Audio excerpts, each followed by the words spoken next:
기도에는 네 가지 규칙 또는 자세가 있습니다. 규칙 또는 자세라고 하는데, 첫 번째 규칙 또는 자세는 하나님을 경외함입니다. 경외하는 것. 경외가 없으면 기도는 헛것입니다. 기도하는 자에게 알맞는 심정을 갖추는 것. 이것이 첫 번째 기도의 자세 또는 규칙입니다. 우리는 기도를 단순하게 고민거리를 해결하는 그런 자세를 가지고 기도합니다. 그래서 하나님께 무언가 얻어내려고 합니다. 이것이 첫 번째 이유입니다. 그런데 기도하기 전에 우리의 자세가 어떤지, 하나님을 경외하고 있는지 살펴보아야만 합니다. 무례하면 안 됩니다. 근데 하나님과 거래를 하려고 합니다. 1대1의 관계를 가지고, 그러니까 나도 하나님께 주고 하나님도 내게 무엇을 주십시오라고 대등한 관계를 가지고 기도를 하려고 합니다. 하나님께서 이렇게 해주시면 나도 이렇게 하겠습니다. 내지는 내가 먼저 이렇게 할 테니까 하나님도 이렇게 해주십시오라고 거래를 합니다. 그러니까 대등한 관계에서 하는 것이죠. 하나님을 경외하는 자세를 갖추지 못하고 너무 무례한 기도를 합니다. 또 이러한 것은 기도를 하는 데 있어서 자신의 의지, 노력, 자신이 행해야 할 어떤 그것에 초점을 맞추는 경향을 가지고 하나님께 기도를 하고 있습니다. 시편 25편 1절에 보면 내 영혼아 하나님을 우러러 볼지어다. 영원히 우러러 주를 바라보나이다 라고 합니다. 영원히 주를 바라보아야 하는데 그렇지 않습니다. 기도에 합당한 경외의 자세가 없습니다. 그리고 기도를 때를 쓰듯이 합니다. 하나님을 경외하지 않습니다. 경외하는 기도의 자세를 갖춰야 합니다. 그러려면 경외에 합당한 하나님에 대한 바른 지식을 가지고 있어야 됩니다. 이게 올바른 기도의 첫 번째 규칙입니다. 경외심이 올바른 기도의 바른 자세의 첫 번째 규칙, 기도의 첫 번째 규칙이라면 두 번째 규칙은 또는 자세는 회개입니다. 우리는 기도를 할 때 무감각하게 기도합니다. 자기가 아랠 것만 딱 아랩니다. 그리고 열정을, 불타는 열정으로 기도함이 없습니다. 간절함과 절실함이 없습니다. 자신의 죄인됨을 살펴보지 않습니다. 하나님을 경외하면 자연스럽게 나오는 것이 자신의 상태, 자신이 죄인됨입니다. 그러니까 처음부터 기도의 자세가 잘못됐기 때문에, 규칙이 잘못됐기 때문에, 하나님을 경외함이 없이 시작했기 때문에 자신에 대해서 살펴보는 것 역시 할 수가 없는 거예요. 자신은 죄인이 아니라고 생각합니다. 또는 죄인이라고는 생각할 수 있지만 형식적으로 생각합니다. 심정에서 절절하게 진정한 애정도 없고 절실함도 없습니다. 그러다 보니까 거룩에 목말라 있지 않습니다. 그저 내 소원만 이루어주면 돼요. 상거래를 하는 거죠. 하나를 주고 하나를 받겠다. 그래서 두 번째 기도의 자세는 회개다. 세 번째 기도의 자세 또는 규칙은 겸손입니다. 자기 영광, 자기 판단, 자기 생각, 자기 가치, 자기 확신을 버려야 합니다. 그래서 죄들의 용서를 진지하게 빌어야 하는 것은 물론이고 하나님의 자비하심에 호소해야 합니다. 많은 말로 호소하는 것도 좋지만 그거보다도 진실한 애절하고 간절하고 열렬한 심정을 갖추는 것이 먼저입니다. 그래서 하나님 앞에서 청결한 양심을 갖춰야 합니다. 이것이 기도의 세 번째입니다. 청결한 양심을 갖춘다는 것은 완전함을 이야기하지 않습니다. 자신의 죄인됨을 고백함을 통해서 그리스도의 자비함을, 구속의 은혜를 갖도록 호소하는 것을 의미합니다. 네 번째 기도의 규칙은 소망입니다. 확실한 소망 가운데 있습니다. 그리스도는 구속주이면서 동시에 무슨 주죠? 심판주입니다. 구속은 은혜를 이야기합니다.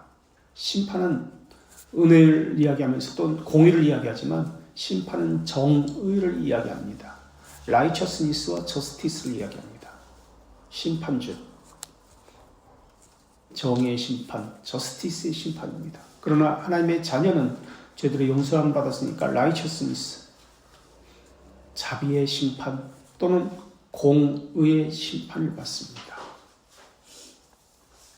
그래서 호의와 복수는 함께 갑니다.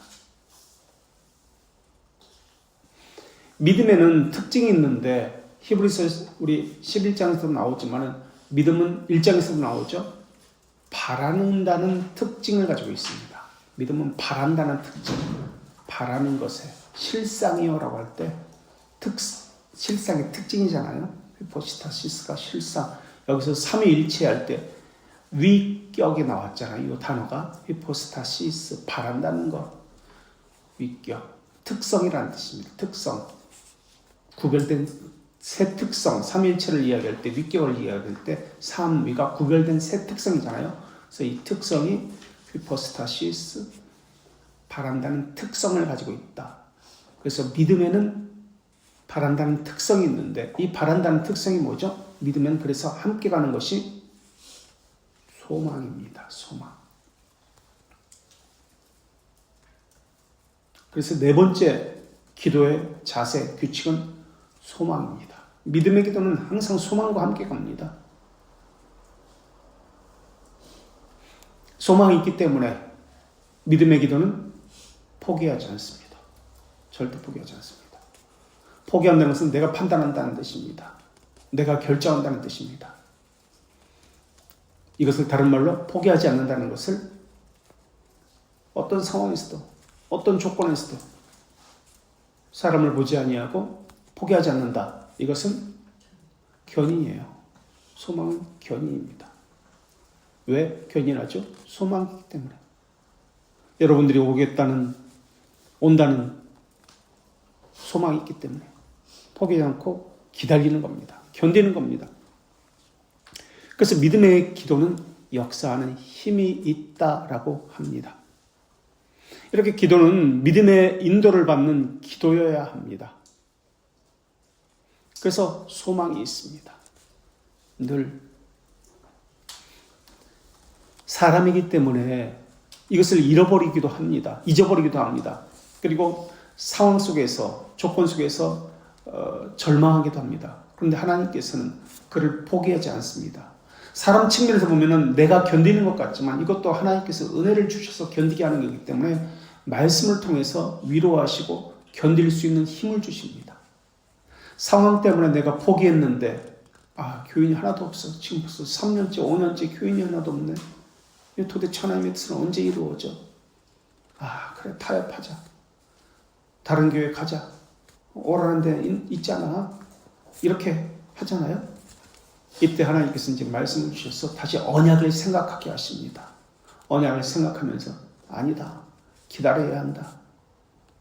단시일에 되는 게 없어요. 하나님의 뜻은. 그냥 한 발자국 한 단계 거쳐서 단시일 내에 급격하게 되는 것이 물론 있지만 그거보다도 차분하게 기다리면서 오랜 시간을 기다려가지고 이루어집니다. 그래서 하나님의 뜻이 오랜 시간을 통해서 우리에겐 드러납니다. 이때 하나님의 선하심과 자비하심을 알게 됩니다. 하나님의 선하심과 자비하심을 경험하게 되면서 아, 그래. 하나님의 뜻이 이루어지는구나. 그래서 하나님을 진정으로 찾게 됩니다. 그게 기도입니다. 자기를 부인할 수밖에 없습니다. 근데 사람들은 기도를 할 때 자기 의를 가지고 기도를 합니다. 자기는 옳은데 저 사람이 문제다. 나는 하나님 앞에 옳게 하고 있다. 그러니 하나님이 내게 주셔야만 합니다. 그런 심정으로 사람 앞에서 자기 의를 보이기 위해서 기도하고 심지어 하나님 앞에서도 자기 의를 가지고 기도를 합니다. 그래서 기도의 4가지 규칙은 우리가 이제 이 책에서도 지금 그것을 이야기하고 있어요. 칼빈이 기독교 강의 처음 시작할 때 이제 기도의 4가지 규칙 또는 자세를 이야기하는데 이것을 가지고 기도를 들어가야 합니다.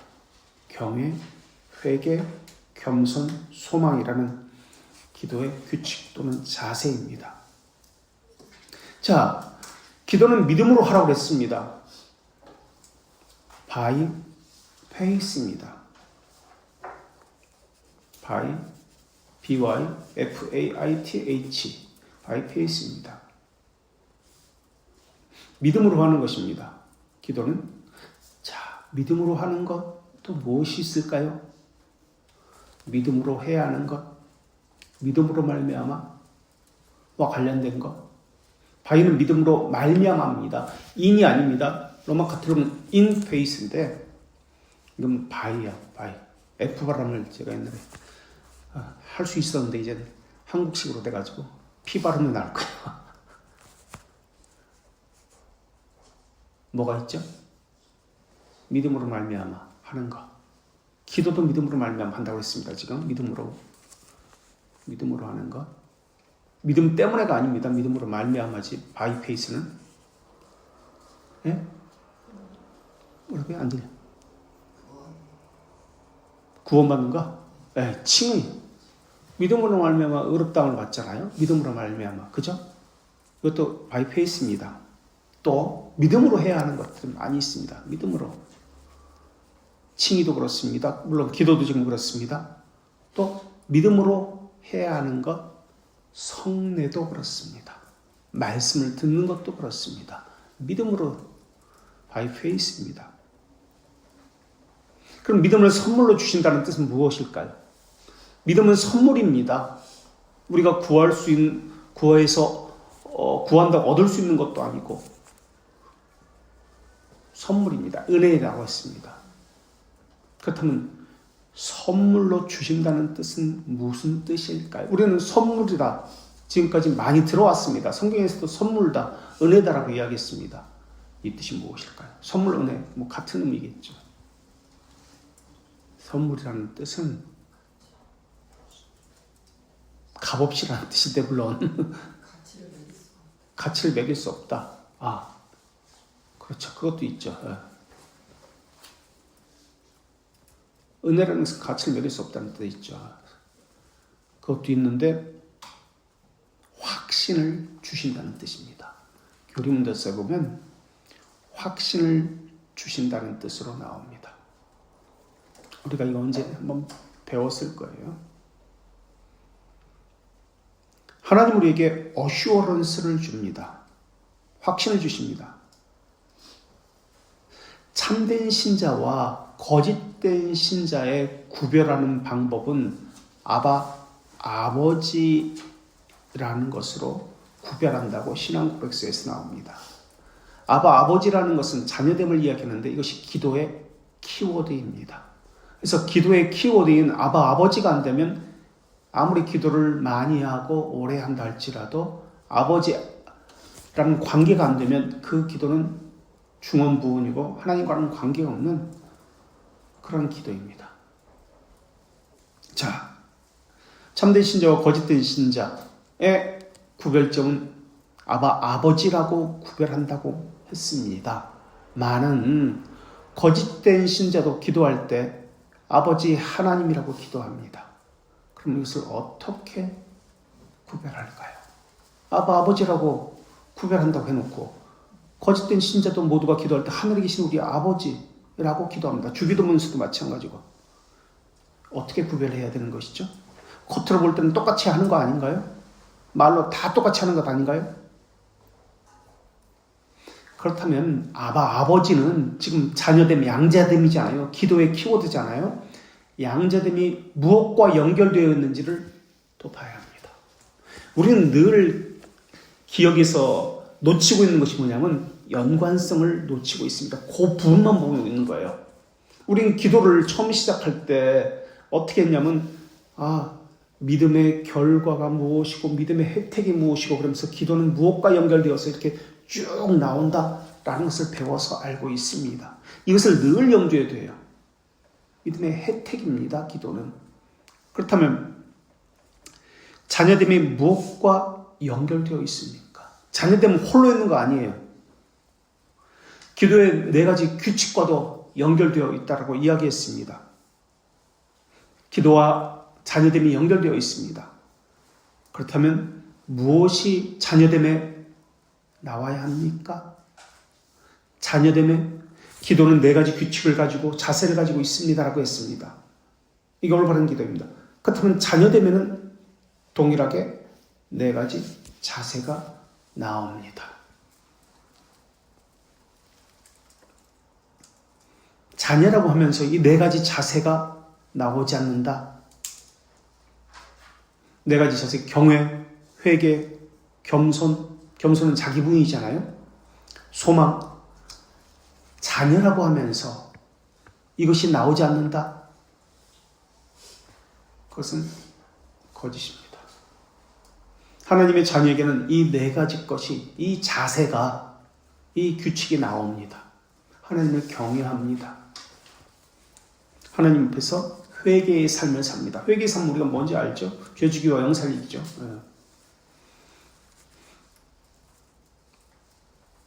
또 겸손, 자기를 부인합니다. 자기 생각, 자기 감정, 자기를 부인합니다. 겸손, 자기를 낮추는 것. 그 다음에 소망을 함께 갖습니다. 이것이 바로 견인입니다. 그렇다면 견인에는 4가지 자세가 나오겠군요. 이게 연결되는 거예요. 자녀됨, 견인, 기도, 이러한 모든 것들이 지금 다 연결되는 거예요.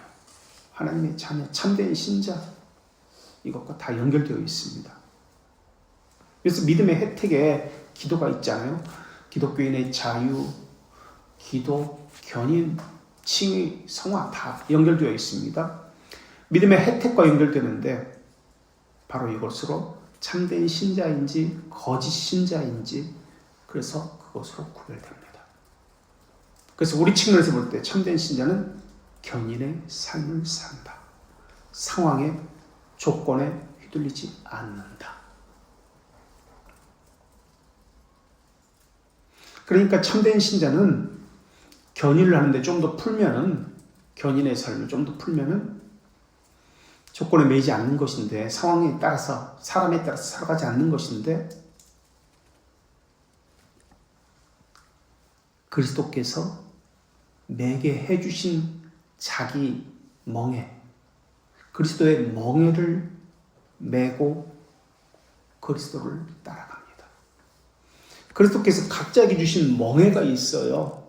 자기 십자가라고 그러죠. 그것을 자기 십자가를 메고 따라갑니다. 이 말은 자기 유익을 구하지 않는다는 말이에요.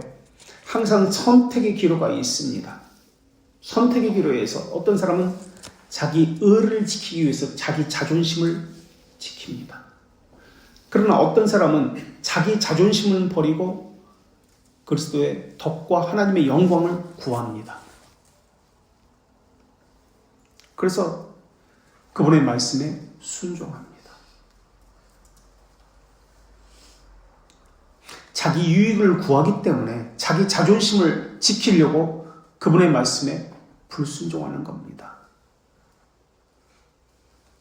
물론 거짓된 신자도 자기 유익에 일치하면, 자기가 생각하는 이 유익에 합당하면 겉으로 볼 때는 순종하기도 합니다. 자, 그렇다면 겉으로 볼 때 자기 유익과 일치하면 거짓된 신자도 순종을 합니다. 겉으로 순종을 합니다. 더 열심히 순종을 합니다. 그렇다면 그거 가지고는 또 구별이 안 되네요. 참된 신자와 거짓된 신자의 한 단계 더 나아갈까요? 한 단계 더 나아가서 참된 신자와 거짓된 신자가 구별되는 가장 좋은 확실한 것, 가장 확실한 것은 혹시 무엇일까요? 무엇일까요? 혹시 미루어 짐작할 수 있을까요? 성례입니다. 성례. 우리는 전체적 속에서 이것을 볼 수 있어야 되는데 이제 이것만 가지고 보니까 이게 잘 연관성을 갖추지 못하는데 바른 성례입니다. 성례에 대해서 어떤 개념을 가지고 있는지. 성례는 참된 교회의 표징입니다. 다시 말하면 참된 교회는 신자들의 모임이니까 참된 신자의 표징입니다. 그러면 성례가 무엇입니까? 우리가 이미 배웠는데 기억나시는지 모르겠습니다만 성례는 무엇입니까? 사람들은 세례와 성찬 아닙니까? 라고 이야기합니다. 예, 맞습니다. 그런데 그것이 아닙니다. 우리 교회는 세례와 성찬이 있습니다. 예, 그래서 참된 교회라고요? 아닙니다. 성례에 대한 바른 개념을 가지고 있어야 됩니다. 그것을 성례라고 말하면 안 됩니다. 하이델베르크 66문을 한번 볼까요? 성례는 121쪽에 있습니다. 121쪽 66문 성례가 무슨 뜻인지를 설명합니다. 참된 교회의 표징이 바른 성례의 시행입니다. 바른 세례의 시행이 아니라 세례를 시행하고 성찬했다는 것이 아니라 바른 성례의 시행입니다. 성례는 다음과 같은 목적을 가지고 있다라고 이야기합니다. 하나님께서 정하신 거룩하고 가시적인 표징과 인인데 성례는 어떤 목적과 관계된다고 이야기하고 있습니다. 하나님은 이것을 사용해서 일항에서 우리에게 복음의 약속을 완전하게 선포하고 인을 치고라고 하고 있습니다. 하나님은 이것을 사용해서 성례를 사용해서 우리에게 복음의 약속을 완전하게 선언하고 인을 치고 인을 쳐요. 지워지지 않는 인을 칩니다. 확실성을 이야기하고 있습니다. 확실성. 이것이 무엇인지 다시 설명합니다. 2절에서 다시 말하면 그분은 십자가에서 성취한 그리스도의 희생제물로 인해서 죄의 사명과 영생을 무상으로 우리에게 베푸는 것이다 라고 이야기합니다. 65문으로 가볼까요? 이런 전제를 가지고 65문에는 성례를 사용해서 우리 심정에 믿음이 역사된 것을 확인한다. 다시 성례를 사용해서 성례는 목적이 있습니다. 어떤 목적입니까? 65문에 우리 심정에 믿음이 역사된 것을 확인합니다. 확인하는 게 성례입니다. 하나님께서 우리 심정에 역사하신 것을 믿음을 역사하신 것을 성례를 통해서 우리는 확인합니다. 이게 성례의 목적이에요. 그러니까 믿음은 자녀됨은 확실성을 줍니다. 확실성. 하나님의 측면에서는 우리에게 확실성을 줍니다. 사람의 측면에서는 하나님께 주신 확실성을 가지고 확신을 갖습니다. 이게 어슈어런스입니다. 신앙고백에서 이걸 이야기하고 있는 거예요. 하나님께서는 믿음을 부어주시는데 확실성을 부어주십니다. 우리는 바른 성례를 통해서 하나님께서 부어주신 우리 심정에 부어주신 믿음의 확실성을 우리는 확인합니다.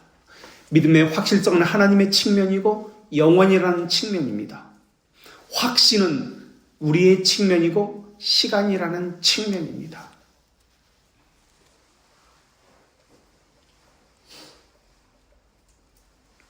그래서 하나님께서 영혼에서 믿음의 확실성을 부어준 사람은 늘 염두에 두고 있는 것이 있습니다. 그것이 그러한가 살피게 됩니다.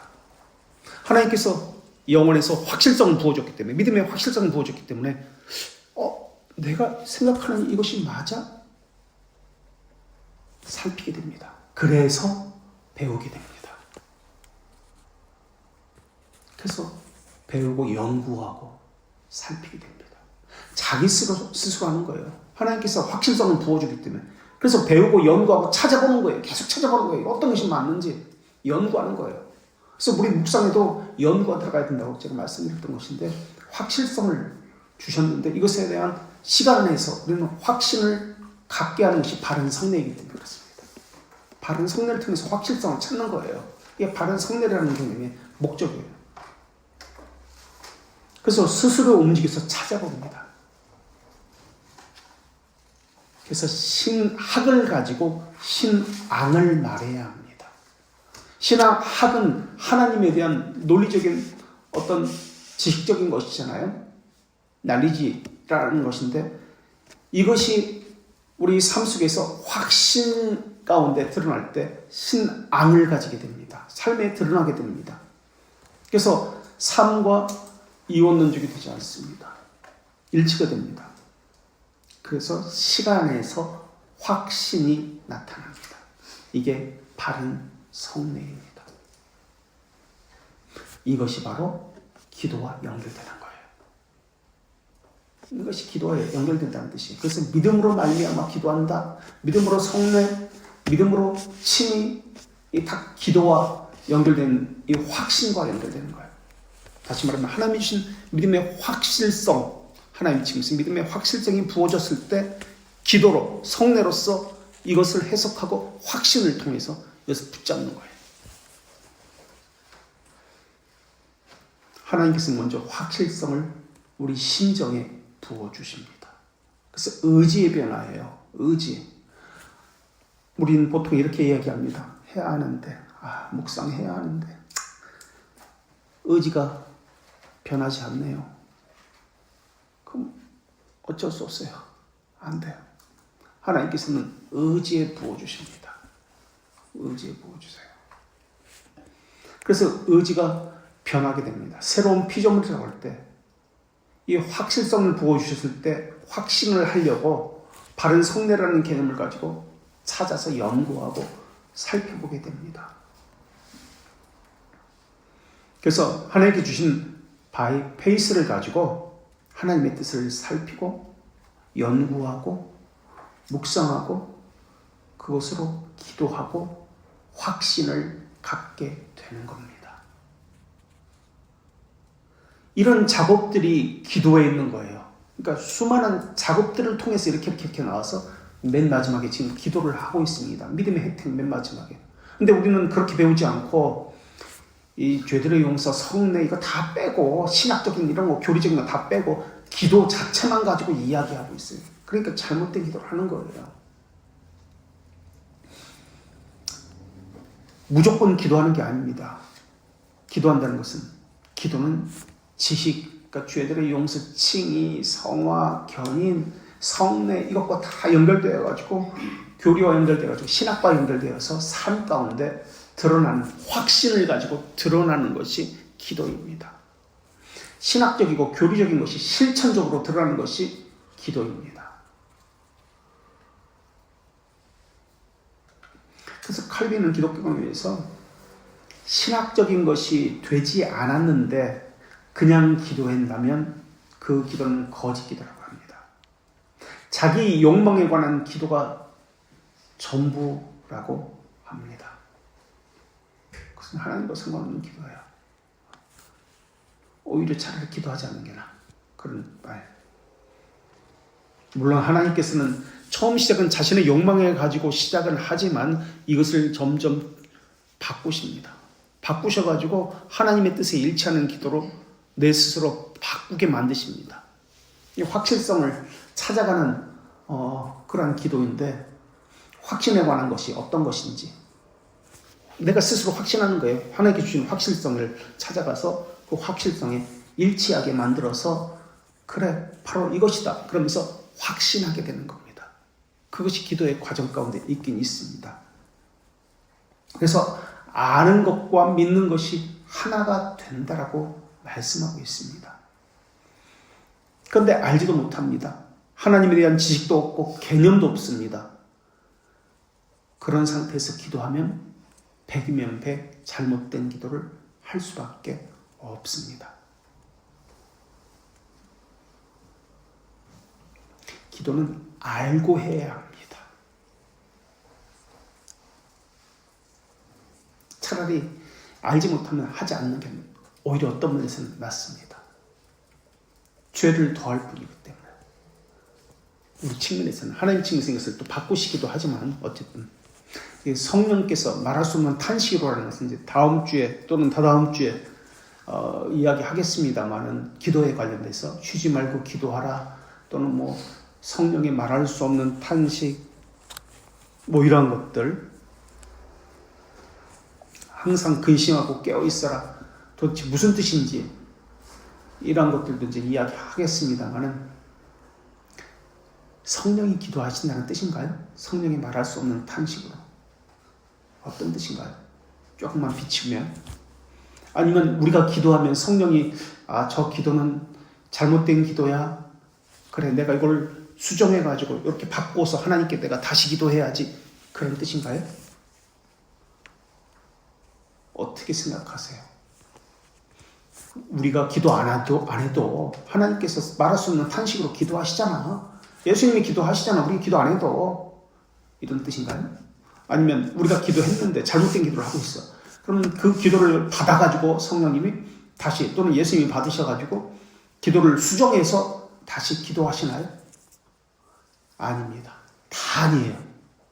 그 이야기는 이제 다음 주나 좀 하게 되겠습니다. 어쨌든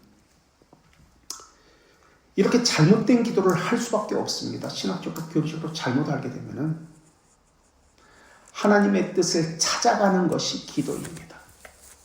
기도는 사람의 측면이라고 말씀드렸잖아요. 확신이라고 이야기했잖아요. 확실성을, 하나님께서 주신 믿음의 확실성이 있는데, 영원이라는 개념입니다. 이 바른 성례를 가지고 확실성을 찾아가는 거예요. 그래서 이 찾아가서 확실성과 맞닿아가게 될 때 우리는 확신을 가지게 됩니다. 그래서 확신이 기도입니다. 확신이 또한 성례이기도 합니다. 이 믿음으로 말미암아라는 개념이잖아요. 또 칭의도 마찬가지예요. 말씀을 듣는 것도 마찬가지고, 믿음으로 말미암아라는 개념이니까, 이게 바이 페이스라는 개념이니까. 그래서 기도는 하나님의 뜻을 찾아가는 것인데, 기도의 관심은 응답에 있지 않습니다. 그렇기 때문에 우리는 내 기도가 응답받는다에 관심이 있습니다. 기도는 응답에 있지 않습니다. 바른 기도는 바른 응답에 있는 것이 아니고 바른 자세, 바른 지식에 있습니다. 이게 바른 기도예요. 성례는 예수 그리스도와 그분의 혜택을 상징합니다. 혜택을 상징하는 것, 성례입니다. 혜택은 믿음의 혜택입니다. 바른 성례는 믿음의 혜택과 연결시켜야 합니다. 그래서 우리 믿음의 혜택에 대해서 칭의, 성화, 견인, 그리스도인의 자유, 기도, 이것에 대해서 이미 배웠습니다. 믿음의 혜택은 다른 말로 은혜라고도 이야기합니다. 모든 은혜를 주신다라고 할 때. 그래서 이것의 결론은 모든 혜택을 받았잖아요. 모든 혜택을 받았는데 이것의 결론은 영생에 이르게 되느니라 라는 것입니다. 영생에 이르게 합니다. 결국 성례의 목적은 모든 혜택을 받아서 예수 그리스도와 또 그분의 모든 혜택을 그것을 은혜라고 이야기하죠. 모든 은혜를 받아서 영생에 이르게 되는 것입니다. 여기까지가 서론인데요. 이제 책으로 들어갈 텐데 혹시 여기까지 질문 있으신가요? 기도의 이제 서론적인 것을 이야기했습니다. 없어요? 자, 우리는 기도에 대해서 성경에서 많은 권면들, 이야기를 듣습니다. 그래서 옛날에 월드컵 때 기독교인들이 축구 감독을 하는데 축구장에서 기도하고 물론 이단도 있었습니다만은 골 넣고 세레모니 할 때 기도하고 하면 막 욕했잖아요. 골방에서 기도하라 하고. 골방에서 기도하라는 뜻이 무엇일까요? 우리 책에서 104쪽에 그리스도인은 우리에게 기도할 때 외식하는 것과 같이 하지 말라. 또 기도할 때 내 골방에 들어가 문을 닫고 은밀한 중에 계신 내 아버지께 기도하라. 이방인과 같이 중언부언하지 말라고 하셨습니다. 그럼 어떻게 기도할까요? 자, 외식이라는 것이 무엇인가? 골방에 들어가서 기도한다는 것이 무엇인가? 중언부언하는 것이 무엇인가를 지금 문제 제기하고 있습니다. 외식하는 것이 먼저 나오는데 외식한다, 두 마음을 품는 것, 이런 개념이잖아요. 겉과 속이 다르다. 그러니까 이것은 자세와 관련돼요. 지금 자세, 바른 자세가 아니다. 자세에 대해서는 우리가 이야기했습니다. 그래서 이 외식을 이야기할 때 마태복음 6장 2절에서도 구제와 연결시켜서 외식하는 자라고 이야기합니다. 기도도 외식과 관련되어지고 구제도 외식과 관련되어집니다.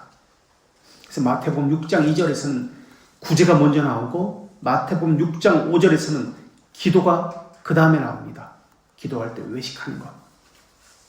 그 다음에 마태복음 6장 16절에서는 금식하는 것과 외식을 함께 나타냅니다. 그러면서 사람들에게 알리려고 하지 말라라고 합니다. 자, 그렇다면 이 골방에서 사람들에게 알리지 말라와 관련해서 골방에서 기도하라라는 의미로 많은 사람들이 이야기합니다. 이 뜻은 무엇일까요? 골방에서 기도하라. 정말 그래서 교회마다 골방을, 곰팡이 냄새나는 지하에 골방을 만들어 놓고 있잖아요. 그래서 기도방을 만들어 가지고 권사님들 잠자는 방으로, 그 권사도 이제 서열이 있어 가지고 나이 드신 권사님들만 가서 거기서 수다방으로 쓰죠. 휴게실이나 주일날 피곤하니까 잠자는 방으로 씁니다. 젊은 권사는 들어갈 수가 없어. 또 많은 교회들이 그 앞에 노트를 두고 몇 시간 기도했다, 이렇게 기도 쓰고 들어가는 사람 시간 쓰고 이름 쓰고 이렇게 만들어 놓습니다. 외식을 부추기는 행위 아닐까요? 이것이 외식하지 않기 위해서 골방을 만들어 놓는데 이게 다 원수의 노름이에요. 이게 외식이고 문자적이고 율법적인 것들이에요, 다. 근데 교회마다 그렇게 해놓습니다. 골방에서 기도하라는 말이 도대체 무슨 뜻일까요? 물론 외식하지 말고 은밀한 중에 기도하라는 뜻이 없는 것은 아닙니다. 그러나 골방에서 기도하라는 말은 그런 뜻이 아닙니다. 그럼 골방에서 기도하라는 말의 뜻은 무엇일까요? 무슨 뜻 같으세요? 하나님께서 첫째, 비밀적으로 활동하십니다라는 뜻입니다. 비밀적으로 하나님께서 활동하십니다 뜻이지, 정말 문자적으로 골방 만들어 놓고 구석에 가서 냄새나는 방에서 기도하라 그런 뜻 아닙니다. 우리는 이해할 수도 없고 헤아릴 수도 없다라는 뜻입니다. 하나님의 뜻과 하나님의 행위는 이해할 수 없습니다. 비밀적으로 활동하신다는 뜻이고요. 그리고 두 번째, 연결시켜서 하나님의 은밀한 뜻이, 하나님의 은밀한 뜻에 의해서 하나님께서 친히 계획하고 행하신다는 의미입니다. 하나님이 친히 계획하신 대로 하나님께서 행하신다는 의미입니다. 이게 골방에서 기도하라는 뜻입니다. 비밀적 활동이라는 의미입니다. 그래서 이것을 하나님의 비밀적 활동, 이것을 골방에 들어가서 기도하라는 의미로 표현된 겁니다. 그게 두 번째 의미입니다. 세 번째는 헛된 영광을 버려라. 헛된 영광을, 자기 의를 버려라. 헛된 영광을 버려라. 기도를 가지고 하나님과 협력을 하겠다라고 이야기합니다. 사람들은 기도로 하나님과 협력하는 신앙, 이게 수도원주의입니다. 이것이 스콜라주의입니다. 이것이 아르미니우스주의입니다. 신플라톤주의입니다. 이 말은, 헛된 영광을 버리라는 말은, 자기 의를 버리라는 말은 하나님의 뜻에 순종하라는 의미입니다. 자기 뜻을, 자기 의지를 관철시키라는 것이 아니고요, 하나님의 뜻에 순종하라는 의미입니다. 이것이 세 번째 뜻입니다. 세 번째 뜻 맞죠? 네 번째 뜻은, 골방에서 기도하라는 의미의 네 번째 뜻은, 하나님께서 모든 것을 행하시고 하나님의 뜻이 이루어지기 때문에 잠잠히 기도하라, 기다리라 라는 의미입니다. 하나님이 행하신다. 하나님께서 모든 것을 아시고 하나님의 뜻만이 이루어지니까 잠잠히 기도하라, 잠잠히 기다려라 라는 뜻입니다.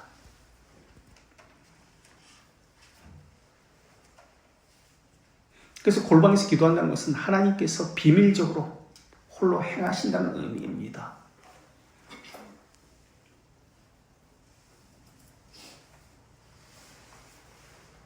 그래서 골방에서 기도하라는 말은 또 다섯 번째 했죠? 네 번째 했죠? 다섯 번째. 하나님의 비밀적 작정에 순종하라는 말입니다. 비밀적 작정에 순종하라. 그러니까 어떻게 해야 하나님의 뜻을 알 수 있습니까? 하나님께서는 영혼에서 확실성을 부어주셨는데 하나님의 바른 성례를 통해서 우리는 확신을 가지고 확실성을 찾아갑니다. 그래서 확실성을 찾아갔을 때, 연구를 통해서, 교리를 통해서 확실성을 찾아갈 때 이것이 확신 가운데 있게 됩니다. 그래서 하나님의 비밀적 작정에 순종하라 라는 말입니다. 또 몇 번째죠? 여섯 번째죠. 자기 지성, 의지, 자랑을 내려놓고, 자기 가진 지성, 사람은 한계가 있어요. 늘 유한합니다. 이것을 잊어버리지 않고 무한하고 완전하다고 생각해요. 자기 생각에, 오류에 빠져 있습니다. 플라톤은 동굴의 오류라고 그랬죠. 그 속에 들어가 앉아가지고 다른 사물을 보지 못합니다. 다른 세계를. 그 속에 있는 것이 전부라고 생각해요. 그러고 나서 그것이 옳다라고 판단합니다. 그거 외에는 몰라요. 자기 생각을 내려놓으라. 자기 의지, 자기 감정 내려놓으라. 그리고 대가, 보상 바라지 말고 하나님의 뜻을 기다리라. 대가, 보상 바라지 말라.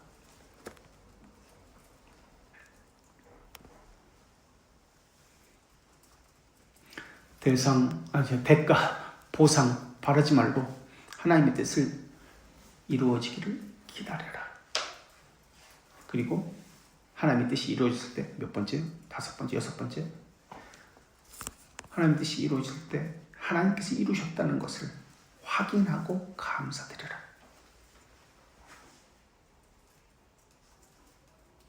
그래서 기도의 목적은, 골방에서 기도하라는 그 의미는 자랑, 칭찬, 자기 과시의 수단으로 삼지 말라는 그런 개념입니다. 그런데 실제 골방을 만들어 놓고 골방 속에 들어가서 기도하라 라고 그렇게 이야기합니다. 문제적으로 이게 외식입니다. 이게 바리새인들이고요, 이게 우상숭배예요. 실제 교회에서 그렇게 만들어서 하고 있잖아요. 교회마다 웬만한 교회들은 중보기도실 또는 골방 만들어가지고 기도방 만들어가지고 권사님 내려가서 그냥 어떤 권사님들은 코 골고 자. 진짜 기도하는 사람은 옆에서 기도도 못하고 그냥 대여섯 명 들어가서 수다방 만들어갔기 때문에 떠들어가지고 기도 못해요 실제로. 자, 이제 본격적으로 책을 들어가야 되는데 시간이 이미 다 되어서 혹시 여기까지 질문이나 나누고 싶은 거 있으세요?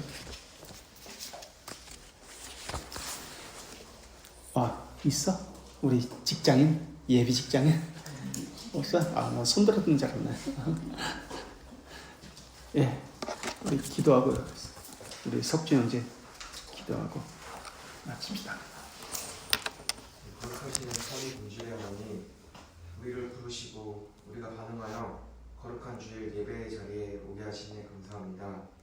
우리의 생각이 하나님만을 향하게 하시고 하나님의 말씀을 즐거워하고 수용하게 하는 은혜를 베풀어 주세요. 그동안 기도하지 않았고 바르게 기도하지 않았습니다. 하나님의 자녀로서 바른 자세를 가지고 바르게 기도하는 우리가 되게 하여 주세요. 오직 하나님의 영광을 위해 살아가게 해주시고 평안을 누리며 흔들리지 않고 참된 믿음을 가지고 살아가는 저희가 되게 해주세요. 이 모든 말씀 우리의 중보자 되시는 예수 그리스도의 이름으로 기도합니다. 아멘. 어떻게 끄는 거야 이거?